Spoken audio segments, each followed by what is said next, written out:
Hola, esta es la presentación del texto de Enrique Dussel, una conferencia que se volvió artículo en el año 2010, titulado, un título muy largo, El siglo XXI, nueva edad en la historia de la filosofía en tanto diálogo mundial entre tradiciones filosóficas. Bueno, Enrique Dussel nació en Mendoza, Argentina, en 1934, está viejito ya, pero muy activo. Es reconocido internacionalmente por su trabajo en el campo de la ética, la filosofía política, la filosofía latinoamericana y sobre todo por ser uno de los fundadores de la filosofía de la liberación, en la que sobre lo cual escribió muchísimo, tiene una obra vastísima, no solamente sobre eso. Dussel ha sido uno de los tantos intelectuales latinoamericanos que ha debido exiliarse cuando comenzaron las dictaduras en el continente.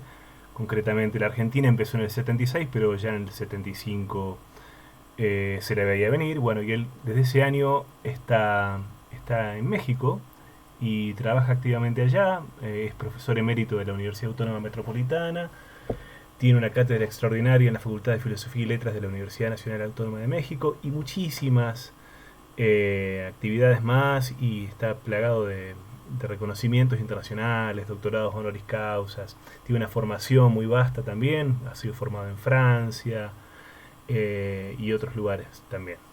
Es un autor verdaderamente muy importante que es reconocido internacionalmente, como decíamos, y dialoga con intelectuales de todo el mundo. Es muy reconocido. Bien, vamos a meternos en el texto de lleno. Este texto empieza utilizando una fórmula que es propia de Dussel, pero que se refiere a algo muy concreto que atraviesa toda la especie humana. Esto de los núcleos problemáticos universales. ¿Qué es esto? Y bueno, son las preguntas fundamentales que nos hacemos todos los seres humanos desde que somos Homo sapiens maduros, digamos. No maduros en cuanto a la edad, sino desde que la especie alcanzó su desarrollo pleno. Dice Dussel que a partir del desarrollo cerebral y social, con capacidad de conciencia, autoconciencia, lenguaje y moral, el ser humano enfrentó la totalidad de lo real para poder orientarse en ella con el fin de reproducir y desarrollar la vida de su comunidad.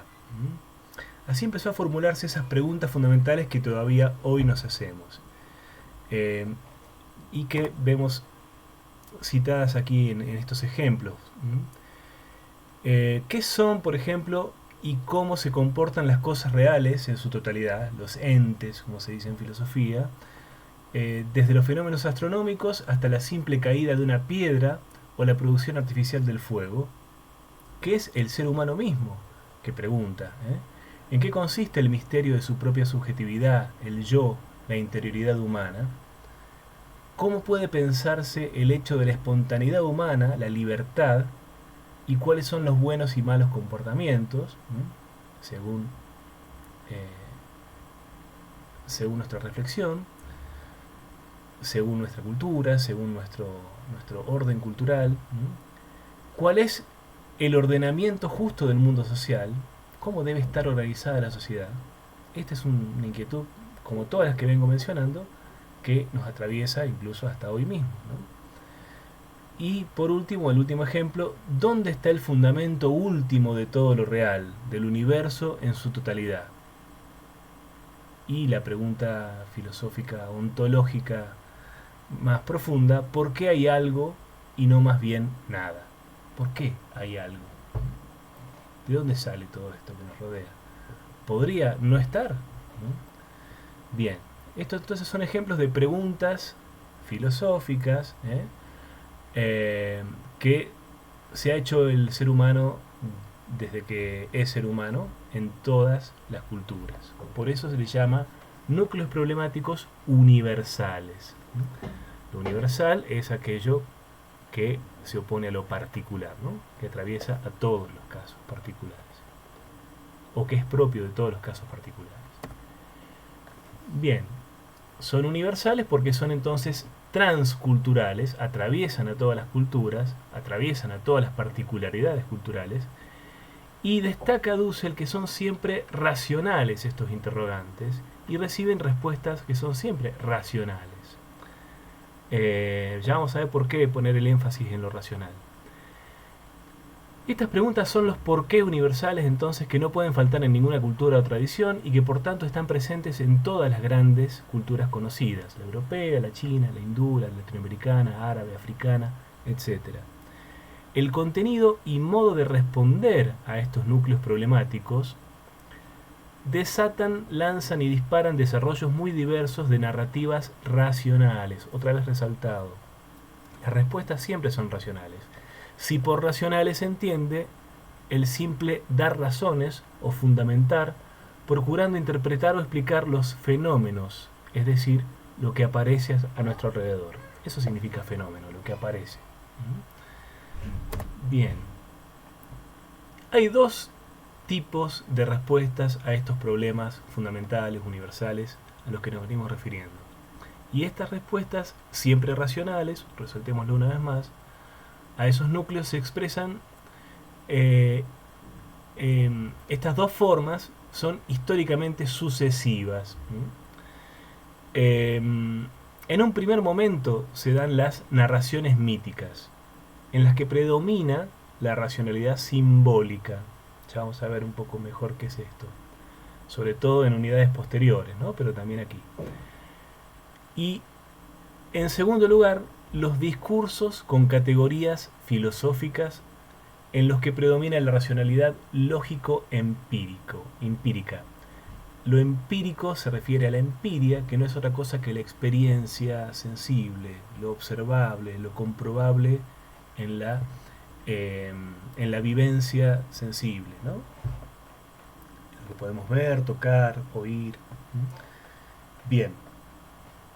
Veamos un poco más en detalle estas dos formas de racionalidad y por lo tanto de respuesta a estos interrogantes universales.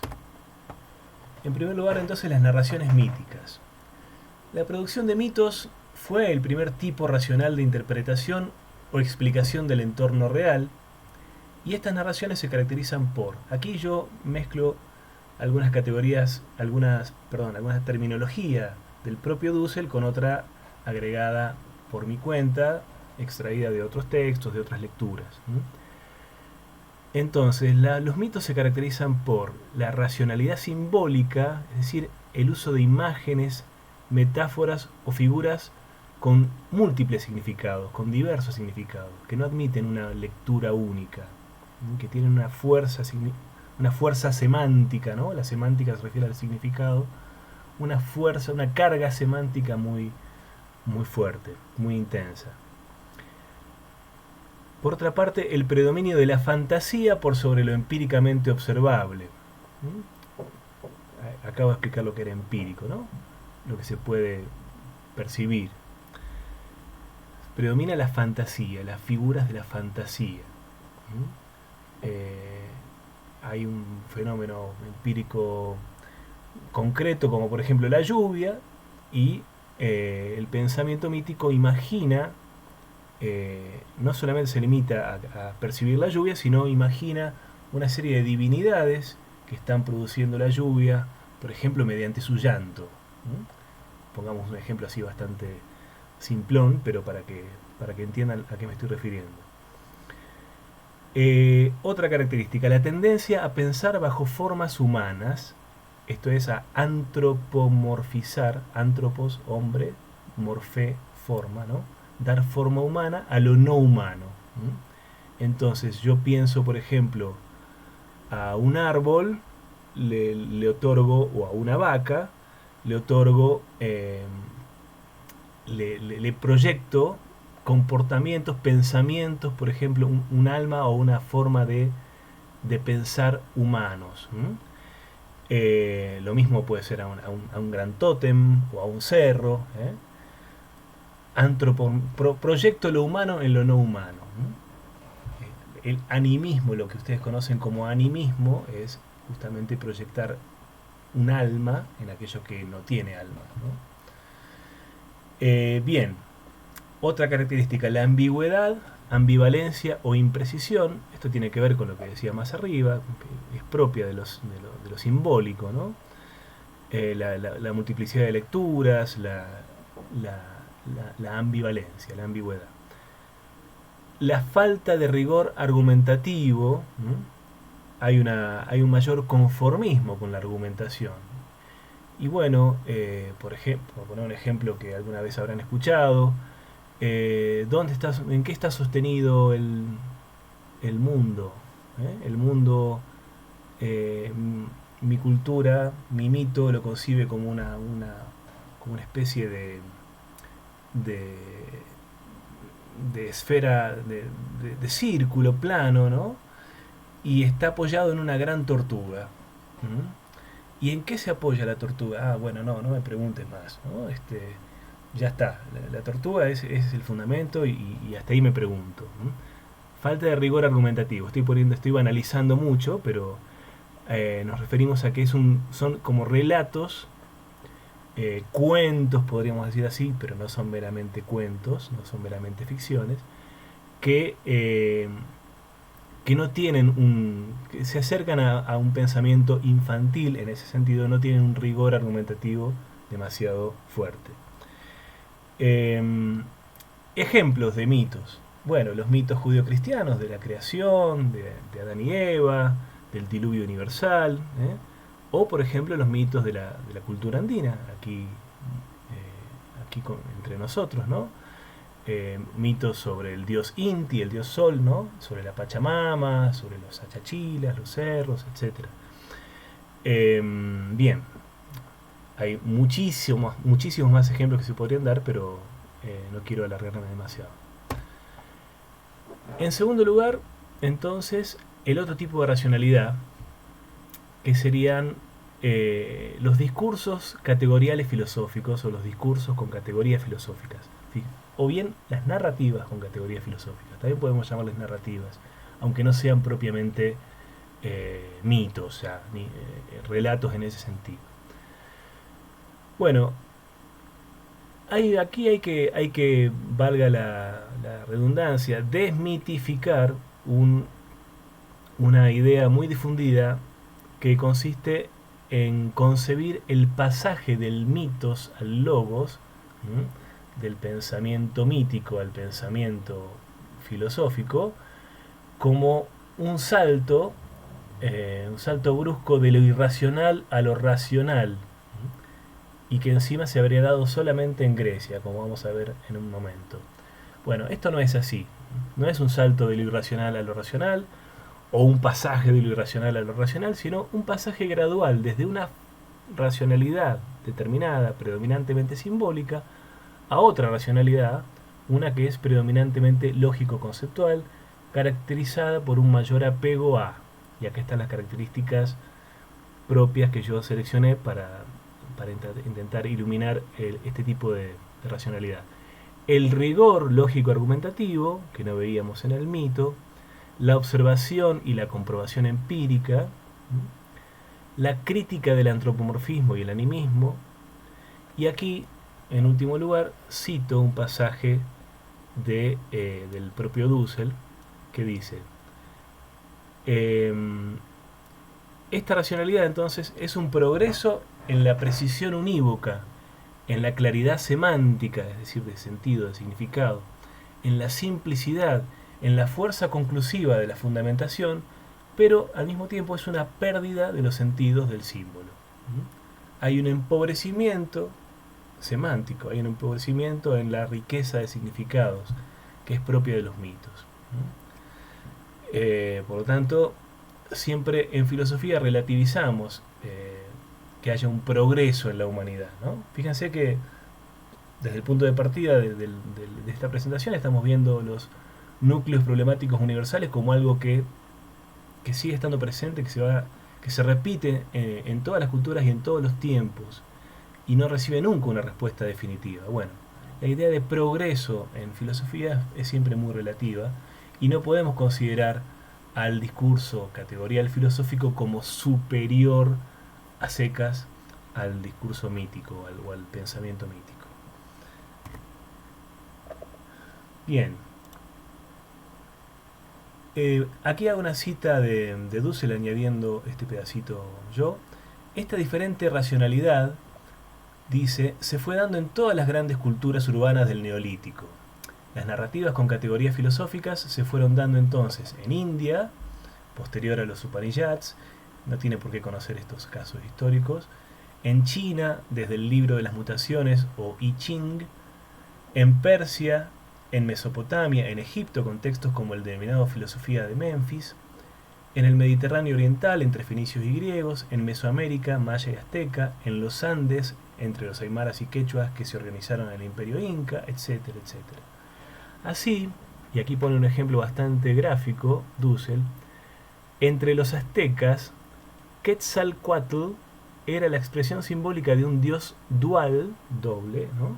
Dual, originario, siendo el quetzal sería, ¿no?, la pluma de un bello pájaro tropical que significaba la divinidad, un símbolo de la divinidad, y Coatl indicaba al gemelo o hermano igual, los dos.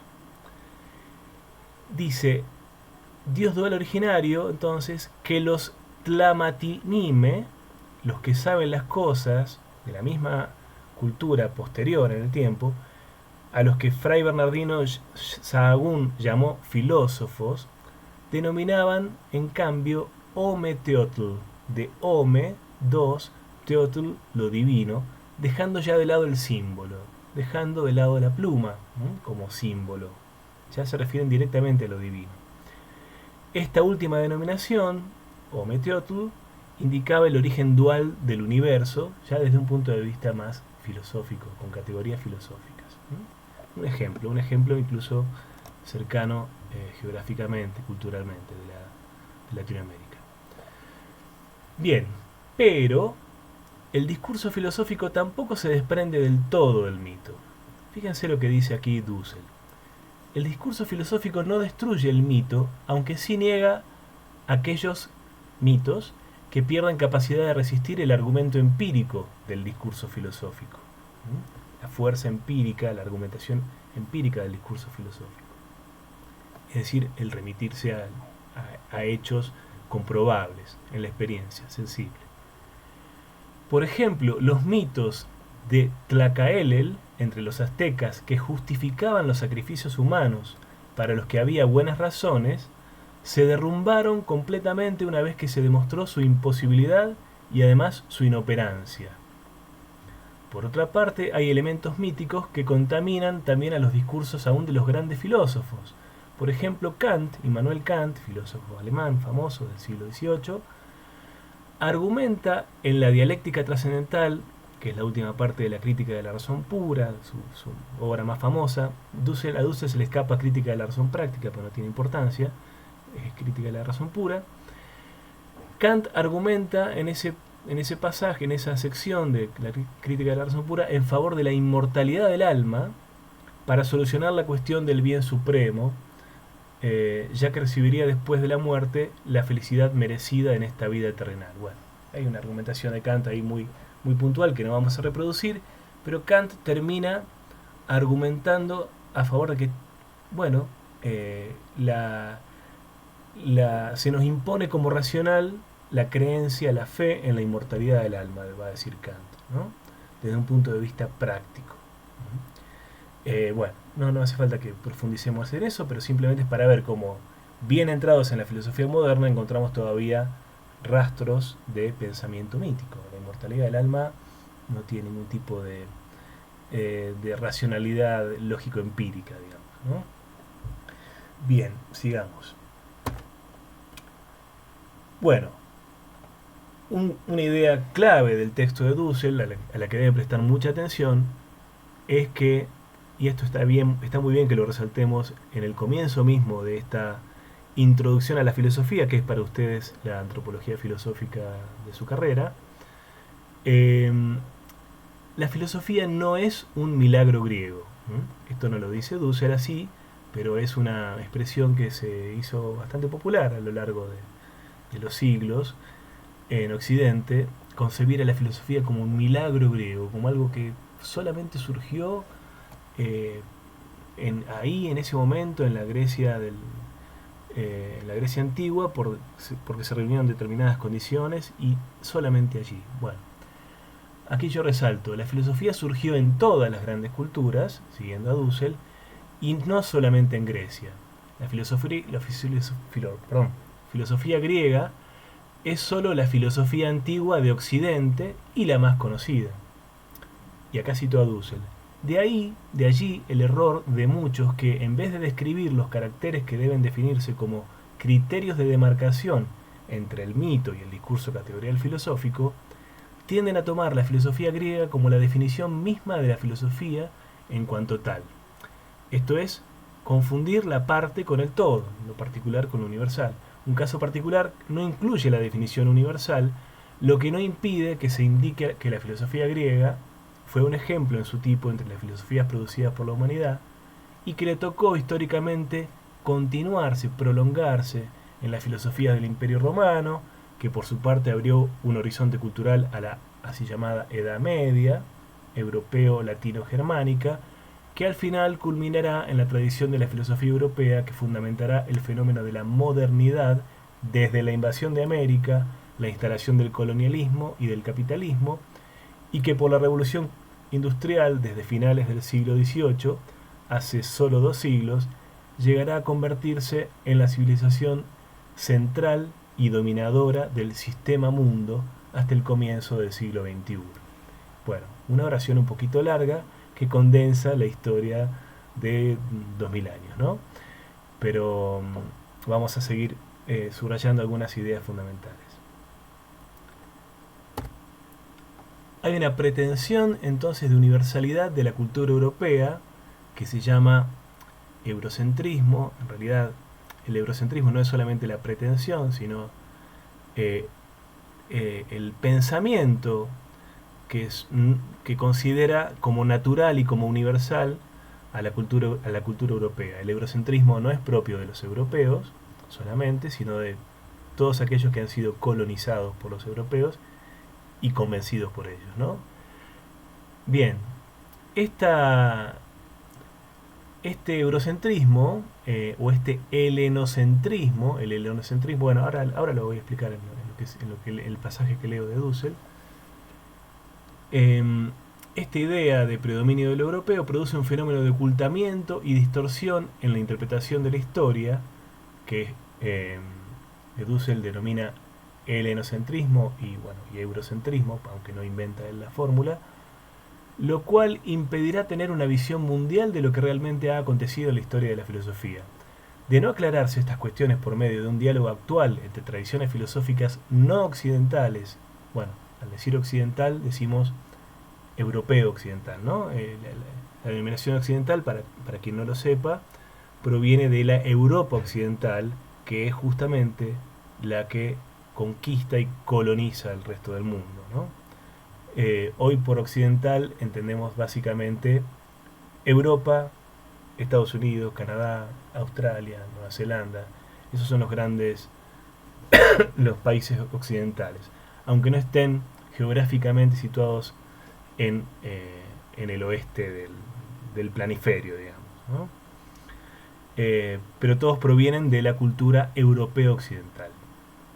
Bien, de no aclararse estas cuestiones por medio de un diálogo actual entre tradiciones filosóficas no occidentales con la filosofía europeo-estadounidense, el desarrollo de la filosofía entrará en un callejón sin salida, dice Dussel.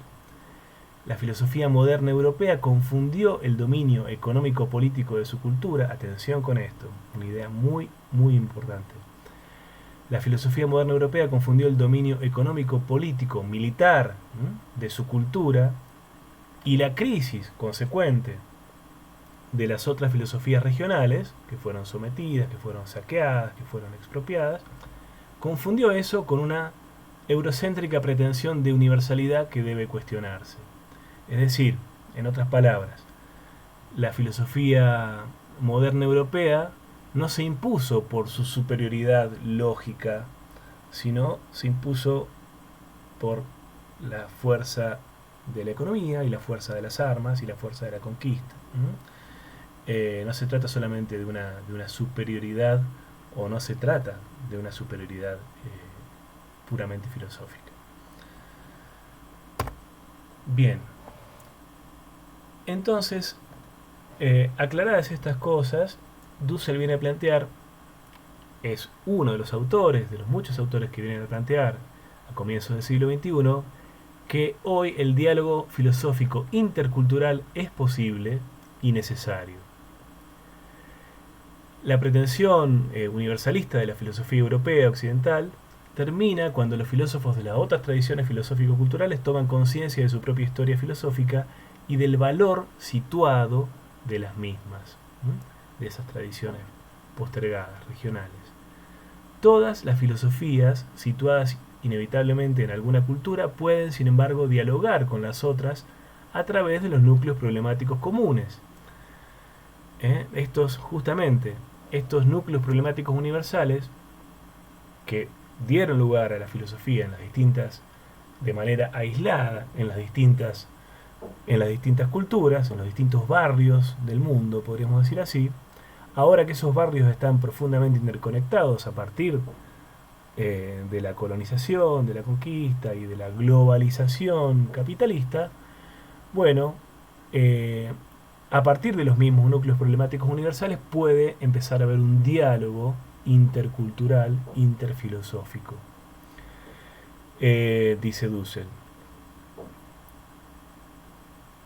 Todas las filosofías, repito, están situadas inevitablemente en alguna cultura, no hay una filosofía que esté por encima de las culturas, pero pueden, sin embargo, dialogar con las otras a través de los núcleos problemáticos comunes y las respuestas de los discursos categoriales filosóficos en cuanto humanos y por ello universales. Hay aspectos formales universales en los que todas las filosofías regionales pueden relacionarse. Todo ello, dice Dussel, impulsa a entrar en una nueva edad de diálogo interfilosófico. Esto es lo que él propone, esto es lo que él quisiera ver concretado en el siglo XXI, ¿no? Una nueva etapa en la historia de la filosofía de diálogo interfilosófico, es decir, diálogo filosófico intercultural, respetuoso de las diferencias y dispuesto a aprender de los descubrimientos útiles de las otras tradiciones, ¿no?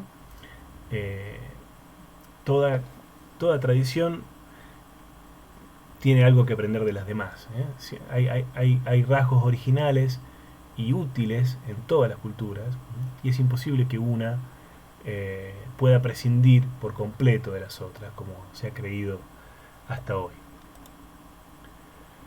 Sería, dice Dussel, la primera vez en la historia de la filosofía que las diversas tradiciones filosóficas se dispondrían a un auténtico y simétrico, de igual a igual, diálogo, gracias al cual aprenderían muchos aspectos desconocidos o más desarrollados en otras tradiciones. Además, sería la clave para la comprensión del contenido de otras culturas presentes en la vida cotidiana de toda la humanidad, por los gigantescos medios de comunicación que permiten en el instante recibir noticias de culturas de las que no se tenía conocimiento. Será un proceso de mutuo enriquecimiento filosófico que exige, éticamente, reconocer a todas las comunidades filosóficas de otras tradiciones con iguales derechos de argumentación, superando así un moderno eurocentrismo o imperante que lleva a la infecundidad y frecuentemente a la destrucción de notables descubrimientos de otras tradiciones. Bueno, y aquí se plantea un poco concretar en qué consistiría este proyecto de diálogo interfilosófico. En primer lugar, hay que comenzar un diálogo del norte con el sur, dice Dussel, ya que esta coordenada norte-sur nos recuerda a la presencia todavía actual, después de 5 siglos, del fenómeno del colonialismo económico y político, pero igualmente cultural y filosófico. Las comunidades filosóficas de los países postcoloniales, es decir, de los países que fueron colonizados por la metrópoli, por la Europa occidental, y también las filosofías propias de estos países periféricos, entre comillas, no son aceptadas por las comunidades hegemónicas metropolitanas. Creo que no debe resultar sorprendente para nadie, novedoso para nadie, la afirmación de que nosotros consumimos muchísima filosofía, producción filosófica europea y norteamericana, pero la recíproca no se da, ¿no? A veces ni siquiera saben dónde están ubicados nuestros países, o no son capaces de mencionar un intelectual importante de América Latina, por ejemplo, y eso no quiere decir de ninguna manera que no lo haya, sino que no recibe un reconocimiento por parte de estos centros de poder académico que están en las metrópolis todavía. Bien, en segundo lugar, y no por ello menos importante, simplemente por poner uno, por respetar una sucesión obligatoria, podría haber empezado por este segundo punto, Dussel, es necesario comenzar de manera seria y permanente, dice, un diálogo del sur con el sur, para definir la agenda de los problemas filosóficos más urgentes a ser discutidos en África, Asia, América Latina o la Europa Oriental. Y agrega, las reglas de tal diálogo deben formularse con paciencia. Esto puede ser interpretado de varias maneras, pero aquí la paciencia me parece que remite a que un diálogo sur-sur es un diálogo entre subalternos, es decir, entre distintos países que no son hegemónicos, que no son los poderosos, que son igualmente débiles, por decir así, y entonces ninguno puede pretender imponerse a los otros. Tiene que dialogar de manera muy paciente, porque además son países con muchas carencias materiales y problemas de todo tipo, justamente fruto de la colonización, de la expropiación,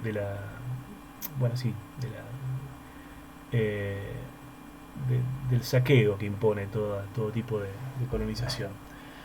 Bueno, un detalle importante que a mí me gusta siempre señalar como paradójico en este punto es que muy probablemente el diálogo del sur con el sur deba darse en inglés. El inglés, por el que muchos de nosotros sentimos rechazos como lengua metropolitana o lengua hegemónica por antonomasia, la lengua en la que se impone no solamente el imperio inglés primero, sino después el imperio norteamericano, del cual absorbemos toda la cultura del entretenimiento, por ejemplo.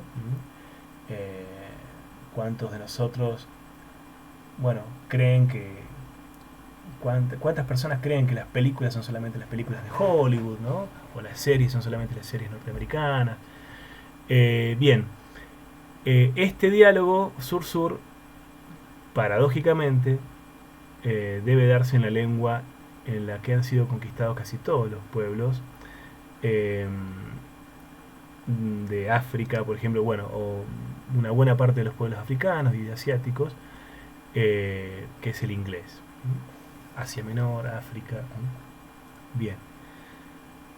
Y después se plantea, y esto sí que es quizás es lo más difícil de pensar, es el trabajo pedagógico que sería necesario realizar a nivel del sistema educativo, ¿no? Del sistema universitario, por ejemplo, para comenzar a educar a las futuras generaciones en un mayor respeto a otras tradiciones filosóficas, lo que conlleva, dice, adquirir un mayor conocimiento de esas filosofías. Qué poco que conocemos de filosofías africanas, filosofías asiáticas, filosofías chinas, asiáticas. Es sumamente complejo este punto, porque realmente es difícil concebir como realista el proyecto que plantea Dussel en ese pasaje, el pasaje que sigue. En el primer semestre estudiamos tal cosa, en el segundo semestre estudiamos tal otra, y él lo plantea como algo bastante sencillo, pero a mí por lo menos confieso que me parece bastante complejo de llevar a cabo ese plan. Bien. Y terminamos con esta diapositiva titulada Hacia un pluriverso transmoderno y mundial. Estas son expresiones propias de Dussel, lo de pluriverso y lo de transmoderno. Vamos a ver a qué se refiere. Lo cito una última vez. La modernidad europea, dice, impactó a las restantes culturas y desechó aquello que no le era subsumible, que no lo podía aprovechar dominándolo, subsumiéndolo. Cuando hablo, dice Dussel, de transmodernidad, quiero referirme a un proyecto mundial que intenta ir más allá de la modernidad. Fíjense que la palabra trans, el prefijo trans, yo lo utilicé más adelante como transcultural para referirme a lo que atraviesa las distintas culturas, pero también puede ser entendido como lo que va más allá, como lo que supera, lo que trasciende. En este sentido, en este caso tiene este segundo sentido, lo que trasciende. Cuando hablo de transmodernidad quiero referirme a un proyecto mundial que intenta ir más allá de la modernidad europea y estadounidense. Por ello no puede ser posmoderno, porque este es una crítica parcial todavía europeo-estadounidense a la modernidad, a la modernidad. Y sí, es cierto, la categoría de posmodernidad, de posmoderno, nace en Europa y se refiere básicamente a la modernidad, desde dentro de la modernidad, o desde dentro de la tradición filosófica europeo-estadounidense, occidental.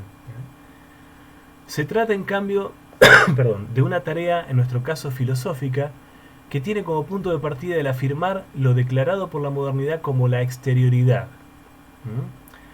desechada, no valorizada, lo inútil de las culturas, rescatar todo eso que ha sido desechado y desarrollar las potencialidades, las posibilidades de esas culturas y filosofías ignoradas, afirmación y desarrollo llevados a cabo desde sus propios recursos y desde sus propios intelectuales, en diálogo constructivo con la modernidad europeo-estadounidense. En vista de una filosofía mundial futura pluriversa y por ello transmoderna, lo que supondría ser igualmente transcapitalista en el campo económico, bueno, aquí hay muchas ideas en una oración muy corta, a diferencia de lo que pasaba en otros casos. Filosofía mundial futura pluriversa. Bueno, este es el proyecto que está convocando aquí, al que está convocando aquí Dussel. Una filosofía mundial pluriversa. ¿Por qué pluriversa? Bueno, porque lo de universal suena a pensamiento único, ¿no? A que una cultura se impone, que es lo que ha pasado históricamente. Entonces, más bien, él propone pensar lo universal como pluriversal, como el universo filosófico como pluriverso, donde hay muchas voces coincidiendo en problemáticas universales, pero hay un coro diverso de versiones y de perspectivas y de ópticas. Y lo transmoderno supone lo transcapitalista, y bueno, la modernidad europea y su expansión por el resto del mundo fue de la mano con el desarrollo del capitalismo y su imposición en el resto del mundo. Digamos que modernidad es otro nombre para el capitalismo y viceversa, ¿no? Bueno, y la última frase que aquí recojo es: un pluriverso transmoderno que no es simplemente universal ni posmoderno. Entonces el pluriverso es más que universal, porque incluye esta diversidad de voces, y no es posmoderno, sino transmoderno, porque como dijimos, lo posmoderno todavía está restringido al barrio occidental, ¿no? A esa cultura occidental. Bien, hasta aquí entonces.